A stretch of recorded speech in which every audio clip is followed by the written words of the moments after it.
Welcome to the Pulse Experience, the podcast that takes you on a journey of wellness at the intersection of technology and human experience. I'm your host, Edward Beltran, CEO of Fierce and innovator of Pulse. You know, stress is a very large problem today. It's costing organizations $300 billion annually, not to mention the impact on our people and the individuals in our companies. And often we don't know what's causing our stress. And if we do, we don't know the proper, most impactful way to handle it. Instead, we're used to just accepting stress and managing it at a general level, such as with better diet, better sleep, exercise, or meditation. But this doesn't get underneath the root issues of our stress or eliminate them. And today, there's so much that's required of us at both our homes and the workplace that we don't always have the tools to be able to be self-aware and tackle these stressors. However, our bodies, they don't lie. They tell us constantly what's happening. They're responding to our environments, and it's our job to listen. And when we handle these challenges and take them head on, they drive positive results in both our personal and our professional lives. Pulse is our proprietary app that integrates with wearable devices and infuses cutting-edge science to be able to show you who you're with and where you're at when you're experiencing stress by the hour. Then we wrap context around these events by pulling in calendar and GPS data to be able to further drive that self-awareness. And more importantly, move into action with either a live coach or the in-app AI bot to be able to tackle these stressors, drive your resilience higher, as well as the outcomes you desire in your lives. We call this biometric intelligence. Our certified coaches walk into every coaching session with these same biometric data and insights to be able to help you identify the themes that are going to have the most impact on your lives and tackle those toughest challenges. This transformation is the Pulse Experience. Today, we have a very special session. We get to have a deep discussion and learn more about Joe Parent, our certified Pulse coach and master facilitator and head of learning, and just overall just a great person and in many times my mentor and someone who watches my blind spots. Joe, welcome. How are you? I'm well, Ed. Thanks for that kind introduction. I appreciate you. Always, Joe. Okay, let's get into it. So, Joe, tell us, how long have you been a coach and what drove you to be a coach? So I've been coaching direct reports, certainly, but also peers and executives for about 15 years, both formally and informally. And I think what drove me to want to play that role is just my natural curiosity and interest in other people. And then also you couple that with a desire to help others improve and become the best version of themselves. Just seems like a great fit for the role. And it's one of the roles that I play that I enjoy probably most. Mm-hmm. Wow, 15 years, Joe. I bet you've had the opportunity to impact so many lives. Tell us, in that time, what have you found most satisfying about being a coach? Yeah, it's twofold. It's for myself and for the other person. You know, selfishly, I recognize that I kind of groove on the dopamine hit that happens when I watch a coachee arrive at some point of crystallization that helps them get unstuck and lead to some forward momentum for themselves, you know. And then hearing their follow-up stories of their successes is incredibly rewarding, you know. Sometimes as a coach, you don't really know what kind of impact you're having, whether you are or are not even having an impact, until you hear your coachee talk to others and describe to others the impact that you have had on them. And then you start to recognize that this is helping people to move forward. And so that's just incredibly rewarding. Yeah, that sounds great, Joe. I like the way you said that. I got to say, it's the first time I've heard that, a dopamine. Yeah. That's just excellent. I love it, as well as obviously the impacts that you're having on lives. And you mentioned something around not always having that feedback loop or that clarity sometimes of when you're making the impacts. In your years of coaching, what else have you found as being challenges or obstacles that you've had to overcome? Yeah. So, you know, of course, I should say as a precursor, as a coach, the best thing is to not go into these conversations with any preconceived notions of avenues to take or where this individual should go. I mean, I like to help somebody discover their own insights and help them set their own path forward to overcome some obstacles and get to where they inevitably want to go. And so whenever I go into a coaching situation, it's really kind of going into a dark room. I don't know. I mean, if it, especially if it's coaching somebody for the first time, right? I might have some level of awareness of who they are. If I'm part of the organization in which I'm coaching them, then I've seen them perform and I have my view of them. And yet as you know, in a coaching situation, you start to uncover some things that are a little bit more buried. And so not having that awareness is sometimes, at least ahead of time, can be just a bit of a shot in the dark of where this conversation is going to go and how I can best help and support them. So I guess what's been fascinating in coaching others using Pulse is that it really helps to speed up my awareness of what's going on, and it's, because in the past, right, my coaching tools have helped the coachee to dig through any resistance, because even those of us that want to move forward, there's still, especially as you start to dig a little bit deeper, there's some resistance that we'll put up in, and to kind of almost limit ourselves. And that's really what coaching is designed to do, is to break through those barriers, the resistance that we put out there, intentionally or unintentionally, and to get to the heart of the matter. And so what I found is that with Pulse, it helps speed up both the coachee's greater self-awareness, and also helps me give some insight into where should I kind of track down, where might there be a point where they're not aware.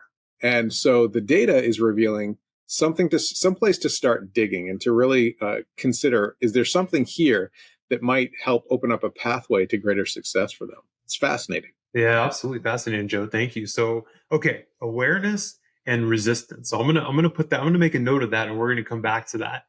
Before we do, Joe, just to round out your background, I know you've gone through different iterations with Fierce in your career, right? And so, how long have you been a facilitator? How long have you been the content? Walk us through your background with Fierce in general.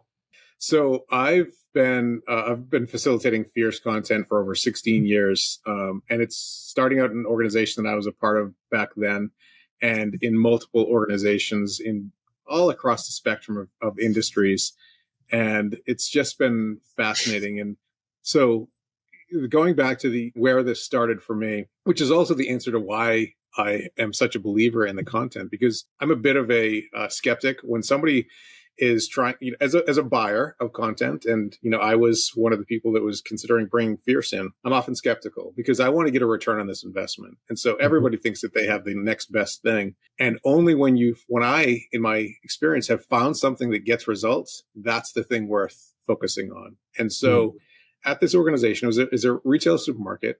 And Fierce was the first of 3 successive years of events to help leaders succeed greater outcomes. So we started in this, I brought Fierce in, and it hit like wildfire. It just made sense for people. They could attach to it.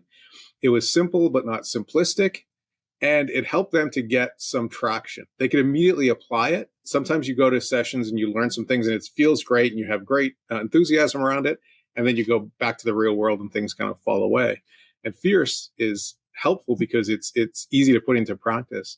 And so, as I said, it was the first year these leaders went through Fierce, how to get comfortable with having these kinds of conversations to get better results. The next year, there was a focus on leveraging that ability to have these conversations for leaders to help them share some greater understanding and awareness of what is the new strategic direction of this organization. And those conversations were led by leaders versus somebody else from up top saying, here's our strategies, get on board and let's execute. These were leaders. They were connected to the people that were responsible for carrying out the strategy. Third year, in this retail supermarket environment, there was a focus and an emphasis on the new way to address customer service. It was a whole new program, again, led by these leaders. So 3 successive leaders helping leaders be better. And what that led to was double-digit sales increases, right? Wow. So the strategy was successful, the leaders were successful, and the individuals that were responsible for carrying this out were successful. And it all started with having the kinds of conversations, the very fierce, real, powerful, passionate, bold conversations with people that help them to be more successful. I was hooked ever since then. Love it, Joe. And then you came on board with us for a little bit and right, and then moved back. Yeah. Well, so I've stayed connected. So that was that organization. Every organization that I've been a part of since then, I brought Fierce in because you and I both know, if you're working with others and even for your own performance, there are conversations to be had, and there are things that you need to be more aware of to move forward.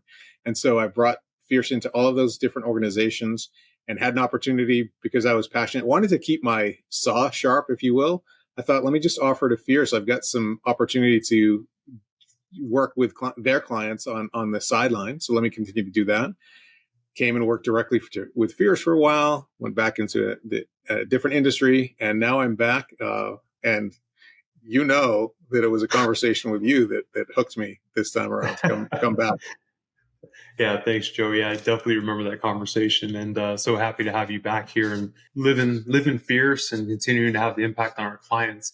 And I think it's so impactful from what you said. I just want to explore that a little bit more. So it's like in that retail supermarket environment, it was step number one was give the tool sets, and then it was a multi-year journey for how they use that tool sets to drive the strategic direction, which led to double digits. That's just fantastic. Just because I know, Joe, you're really passionate about learner journeys, which is more than just, hey, this is training. It's how does this get embedded in the organization and help them drive what it is they're trying to do, right? Yeah, Please. yeah. And it takes commitment, right? Sometimes you recognize if you want to, this was a big organization. We often talked about it was like akin to turning the Titanic, right? The Titanic Right. doesn't turn on a dime. A large organization isn't going to turn on the dime. So you've got to do the things that are necessary to commit to the long haul to get to the different direction you want to head in. And it was successful in that organ. Yeah, that's great, Joe. And, that's what we constantly hear. And that's the reason why I'm here as well, is because, we've had the opportunity to take advantage of formal education. And a lot of times frameworks and theory are just fantastic. But what a lot of workers want to do, especially busy leaders and managers who have a lot of responsibility, is how do I use this tomorrow? Right. Right. And so you touched upon that because we know that these tools aren't just theory, they're step by step. How do I give feedback? How do I hold people accountable? How do I use this tomorrow? Right. And so with that, Joe, what's one of your favorite quotes or sections within Fierce and why? Yeah. Oh, gosh. It's like picking your favorite child, Ed. We're not supposed to have favorites, Joe. Remember that. Well, you and I both know that some time to time you do have a favorite. You just don't tell them. So I'll let you know. Right now, one of the ones that is really resonating most strongly with me right now is our third transformational idea, which is all conversations are with myself, and sometimes they involve other people. Right. So that really at the heart of this is those misunderstandings, because the conversations with myself are based on the data that I'm taking in. I will filter out the noise, what I consider to be noise, and I'll let in all of the stuff that tends to align with my view of the world. Right. Are my opinions, my attitudes, my beliefs, my truth that I collect over the course of my life. And I'll look for those things that align with my way of thinking. And that must be real and true. And only if I'm willing to get outside of myself and have a conversation with others, and I'm willing to be curious, interrogate my reality, and provoke my learning, a couple of objectives. So I squeeze those in there as well. Do I get a broader worldview, right? So selfishly, this idea of the conversations I'm having with myself and paying attention and having and engaging in the conversation with others, it makes me a better human being, I find. Instead of going through life like this, it starts to broaden my world perspective and helps me to be, as I said, a better human being, but also helps me to be in better service to others, And in working with others, it leads to a greater sense of self-awareness of their blinders, right? And because part of what we're talking about here is this implicit bias that we all have, right? Mm-hmm. It's just based on our experiences, and it's natural. And to recognize that we have it, and at the same time, be curious enough to push the boundaries of it so that we can have greater success. One of the things that we talk about in our sessions with clients is that we can all use our context filter, the thing that we use without even thinking about it, to let in certain data and ignore others. We can use that information, that data, to be right all the time. And believe me, there's no hiding the fact that and this is probably generous, middle-aged white guy. I love to be right, and a father of three. I'm reminded all the time, I'm dad-splaining and mansplaining all the time. It's the awareness of, that's my perspective. How can I take that implicit bias, make it more explicit, and be curious. Part of the other thing that it's at play here is this ladder of inference, right? If I'm taking in some data about you and I watch you and I observe you and I have conversations with you, I can start to infer and run you up my ladder of inference of what's motivating you, why you took that action, and make some judgment around who you are. And unless I'm curious, then I'll take that judgment call on who you are and I'll start to interact with you based on that data versus being curious about what led you there. And this, as you can understand, you can appreciate, leads to greater inclusion of differing perspectives, different voices. It's how we at Fierce start to look at diversity, equity, and inclusion and belonging, right? Instead of perhaps training on those topics, which is important work, don't get me wrong, what we tend to focus on is that greater self-awareness, greater leadership that is aware of those opportunities to have that inclusion by inviting those differing perspectives, the ones that might be diametrically opposite to yours, and include people, invite them to the table, hear them, understand from them, learn from them. And that in turn creates some greater psychological safety. So people are willing to show up as their true selves, who they really are. And the contributions then just become more exponential. I think you can tell that why I have such passion about this, because I could go on and on, but yeah. No, definitely no. And I want to explore that even more, Joe. So I've heard you mention self-awareness a couple of times, and it's an important concept in leadership. And you touched a little bit upon it around inclusion, right? And having more of an open mind of, your context when you're working with people. Tell us a little bit more around the importance of self-awareness and leadership, and maybe some examples you might have seen out there, good and bad, and kind of tie in stress as well, because the research that we're doing also shows that stress is an outcome, your biological response when things aren't going right. Yeah, it's interesting. So a lot of people, and we talk often in our conversations around the different industry buzzwords and the things that are catching fire with people, and certainly self-awareness, emotional intelligence has been around for a while, but it's and it comes in waves. And so recognizing the need to have greater self-awareness, greater social awareness, greater self-management, all of those things, greater relationship management, all key parts of emotional intelligence. And even the most self-aware among us, and I consider myself fairly self-aware, still have some work to do, right? It's always being curious, always being open to discovering more. And just a quick story that kind of highlighted for me my constant journey to be a better, more self-aware and better aware. One of the things that we talk about in our Fierce sessions is the idea of coming out from behind yourself into the conversation and making it real. And that whole idea of coming out from behind yourself is about showing up authentically as you really are, dispensing with the mask and bringing yourself forward. And it was one of those sessions, participant very boldly and courageously said, "That's great, Joe. Good for you. That's clearly something you can do. There are people out here in the world, that is incredibly dangerous for them to do that." And so I sort of knew that, but to have somebody say that to me was just so eye-opening and a clear breakthrough. And so that notion creates a certain level of stress, because what it does is it makes me realize there's some things that I don't necessarily know about myself, right? I think that I do. And now I've discovered there's something that I need to explore some more.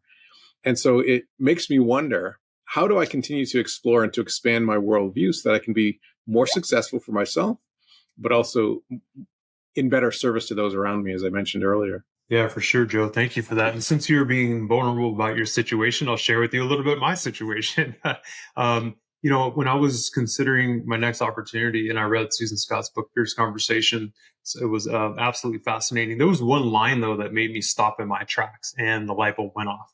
And it essentially said, "What conversation or conversations did you miss to get you to this spot?" When I got that, I was like, like that's it, right?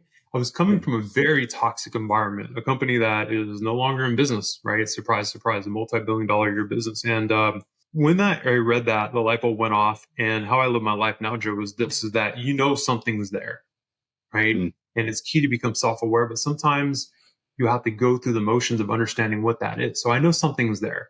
And if I let it linger, it doesn't go away. It doesn't go away, especially as it pertains to other people, peers, bosses, employees, something's there, something's bothering you, right?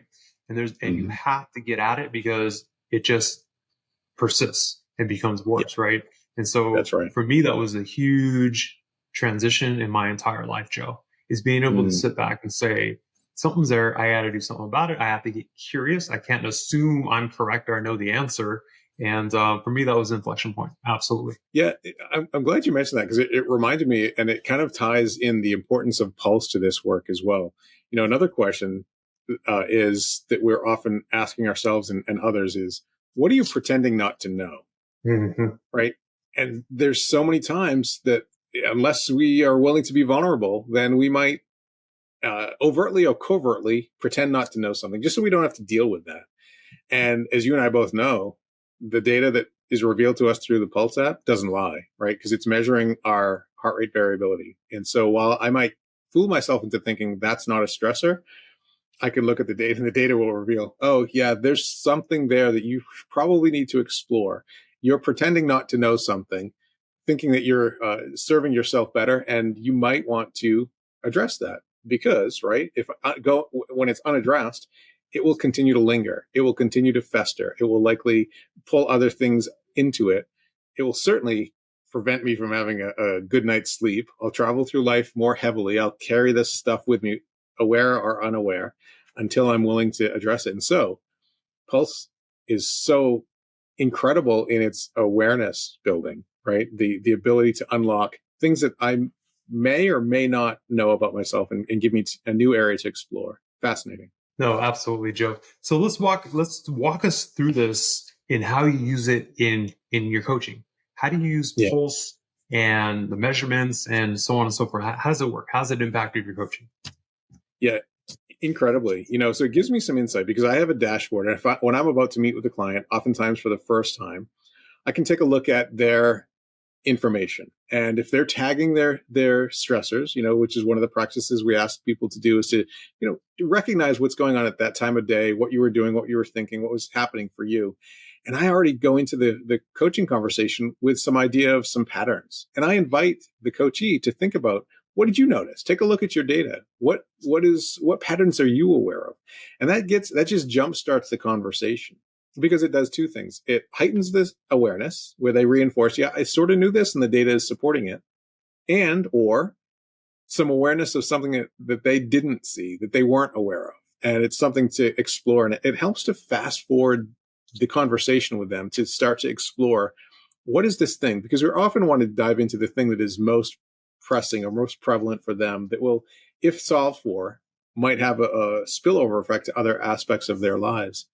And so we have the coaching conversation with that information, dive into some areas, and then we come back to Pulse and the app because it is it's rich in resources. It's a place for people to then start to action plan.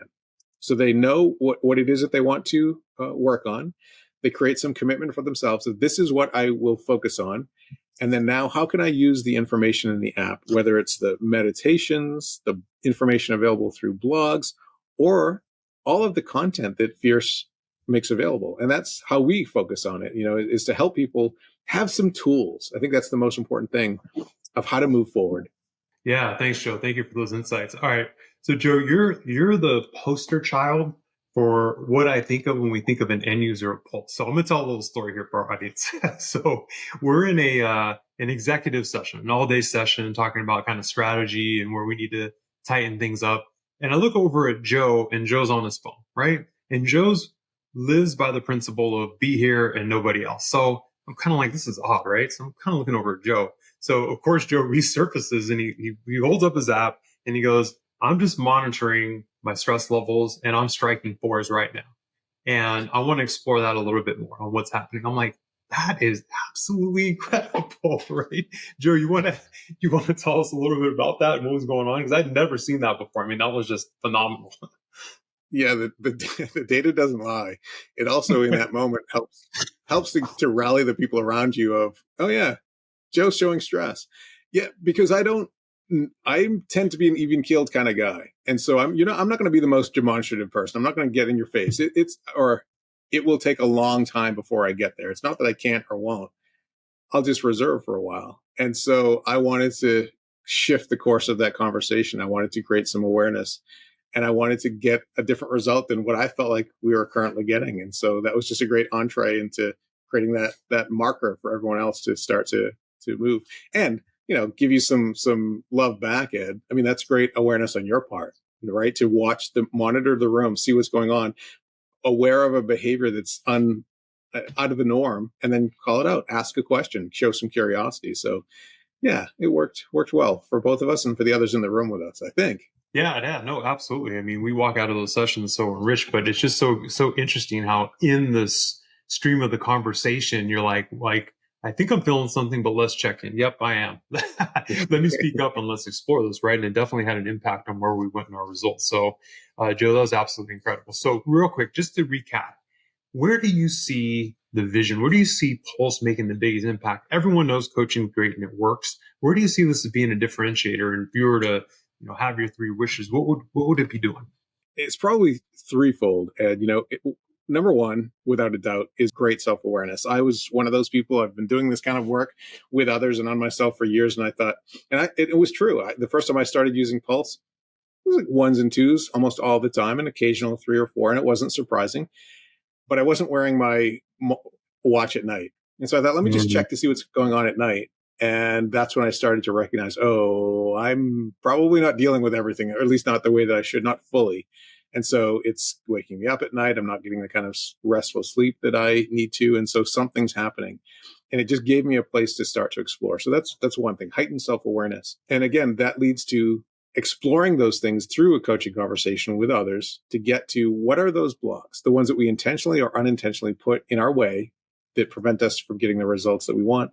And then the last piece is getting to the action. It's one thing to want to be aware and to want to do something differently and to even verbalize, I will do something differently.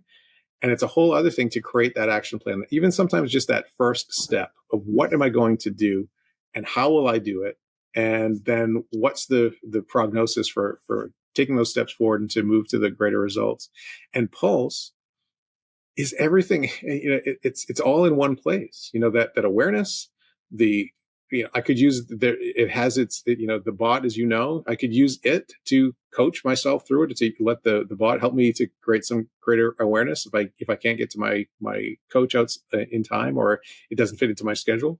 And it's also got the tools that are there to help me actualize and to take the steps forward to greater success.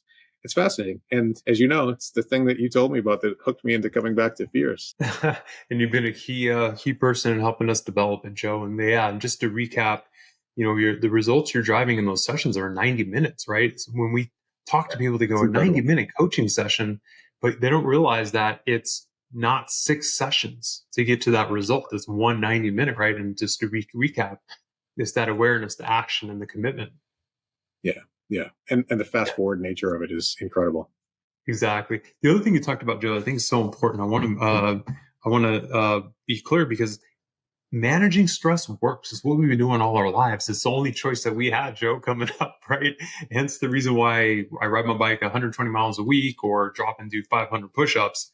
And what you touched upon is so critical, because I experienced that as well. We keep ourselves busy. We manage through stress during the day. And then the stress is going to come. Your body doesn't lie. And what I found as well is those 3 o'clock, I'm up, the brain's working, I can't go back to sleep. So, Joe, tremendous work. I can't thank you enough for being on the team and the impacts that you've made. And I just looked at my app and I'm at a 1 or 2. So this conversation biologically saying that it went extremely well. So, and I'm sure you looked down at yours a couple of times as well. That's so cool. Thanks, Ed. It's great to be a part of this. Great to work with you. Be well. Thank you, Joe. And until next time, everyone. Thank you.